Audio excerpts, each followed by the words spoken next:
దేశ రక్షణ, పర్యావరణ పరిరక్షణే లక్ష్యంగా సాగుతున్న Vande Mataram CISF coastal cyclothon 10వ రోజు విశాఖ ఆర్కే బీచ్ లో ఘనంగా ప్రారంభించారు. కేంద్ర మంత్రి రామ్మోహన్ నాయుడు ముఖ్య అతిథిగా వచ్చేసి కార్యక్రమాన్ని ప్రారంభించారు. మంత్రి మాట్లాడారు.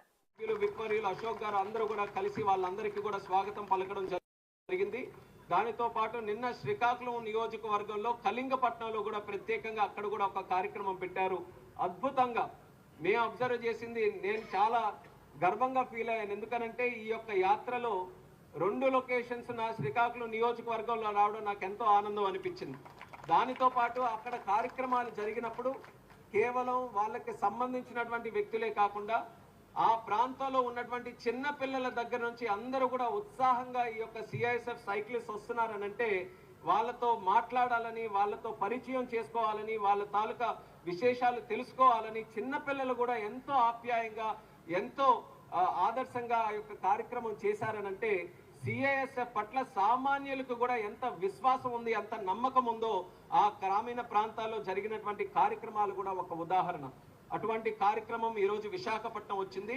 విశాఖపట్నంలో కూడా ఎంత అద్భుతంగా జరుగుతుందనంటే దీనికి ప్రత్యేక ధన్యవాదాలు విశాఖపట్నం పోర్ట్ ట్రస్ట్ వారికి కూడా ఈ యొక్క స్పాన్సర్ చేసి ఆర్గనైజ్ చేసినందుకు వాళ్ళ టీంకి, టీం మెంబర్స్ అందరికీ కూడా ప్రత్యేక ధన్యవాదాలు తెలియజేస్తున్నాను.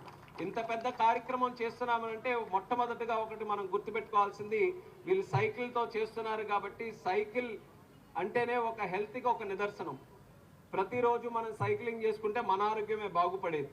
అలాంటి ఒక ఫిట్నెస్ కల్చర్ని కూడా ఈరోజు ఎంకరేజ్ చేసుకుంటూ, రెండవది దేశం తాలూకా భద్రతని, దేశం తాలూకా సురక్షితని, వీటిని కూడా అందరినీ కూడా మమేకం చేయాలనే ఆలోచనతో వందే మాతరం పేరుతో ఈ యొక్క సైక్లాథాన్ ఈరోజు పెట్టడం జరిగింది. 150 సంవత్సరాలు మనం సెలబ్రేట్ చేసుకుంటున్నాం వందే మాతరం. వందే మాతరం తాలూకా ప్రత్యేకత, అసలు వందే మాతరం అని అంటేనే ఓ తల్లి నీకు నా వందనం అని. దేశాన్ని మన తల్లితో సమానంగా చూసుకొని ఆ తల్లికి నిరంతరం వందనం ఇస్తూ, ఆ తల్లి కోసం నేను ఎంతటి త్యాగానికైనా, ఎలాంటి కార్యక్రమానికైనా వెనకాడకుండా సిద్ధంగా ఉంటానని ప్రతి పౌరుడు కూడా గర్వంగా పాడేటటువంటి పాట వందే మాతరం అనేది మరొకసారి తెలియజేసుకుంటున్నాను. అటువంటి వందే మాతరం అనే స్పిరిట్తో ఈ యొక్క సైక్లథాన్ని ముందుకు నడిపించడం అనంటే నాకు ఒక విషయం గుర్తొస్తుంది.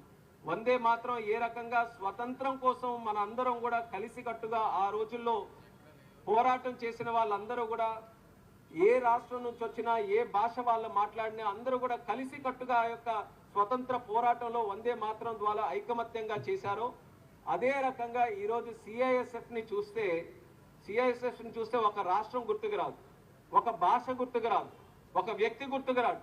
సిఐఎస్ఎఫ్ని చూస్తే స్వయంగా మనకు భారతదేశం తాలూకా సురక్షిత మనం గుర్తుకొస్తుందనంటే వందే మాత్రం తాలూకా ట్రూ స్పిరిట్ని ఈరోజు సిఐఎస్ఎఫ్ మనందరికీ కూడా చూపిస్తుంది. అందుకనే ఇంత అద్భుతంగా ఈ యొక్క కార్యక్రమాలు అందరూ కూడా ఆశీర్వాదంతో ముందుకు నడుస్తుంది. ఇలాంటి కార్యక్రమాల్లో ప్రతి ఒక్కరు కూడా ఇందులో ముఖ్యమైనటువంటి ఉద్దేశం ఏంటంటే, దేశం సురక్షితంగా ఉండాలనంటే కేవలం కాకి డ్రెస్ వేసుకున్న వాళ్ళు, యూనిఫామ్ వేసుకున్న వాళ్ళందరూ పనిచేస్తేనే కాదు, ప్రతి ఒక్కరికి ఒక బాధ్యత ఉంటుంది. మనం కూడా సమాజంలో ఉన్నప్పుడు మనం కూడా అలర్ట్గా ఉండాలి. మనం అలర్ట్గా ఉండడంతో పాటు మన తాలూకా అవేర్నెస్తోని రిపోర్టింగ్ సరిగ్గా మనం చేస్తూ ఉండాలి.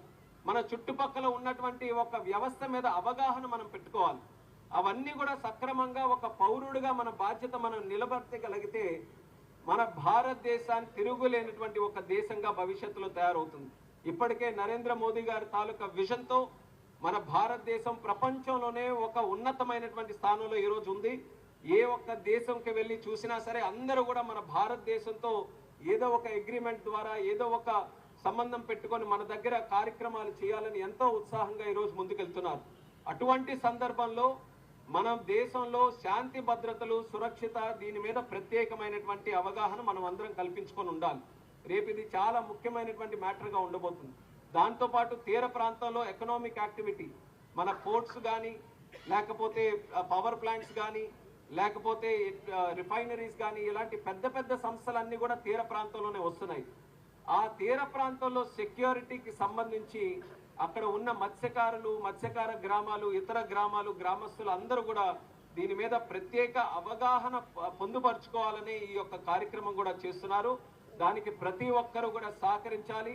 ఇలాంటి ఈవెంట్స్ ఎప్పుడు జరిగినా సరే అందరూ కూడా బాధ్యత తీసుకొని దాన్ని ముందుకు నడిపించాలని అందులో విశాఖపట్నం ప్రజలు కూడా ఇంత ఆసక్తి చూపిస్తూ ఈ కార్యక్రమానికి విచ్చేసినందుకు ప్రత్యేక ధన్యవాదాలు వాళ్ళందరికీ కూడా తెలియజేసుకుంటూ మరొకసారి సిఐఎస్ఎఫ్ టీం అందరికీ కూడా నా తాలూకు ధన్యవాదాలు తెలియజేసుకుంటున్నాను.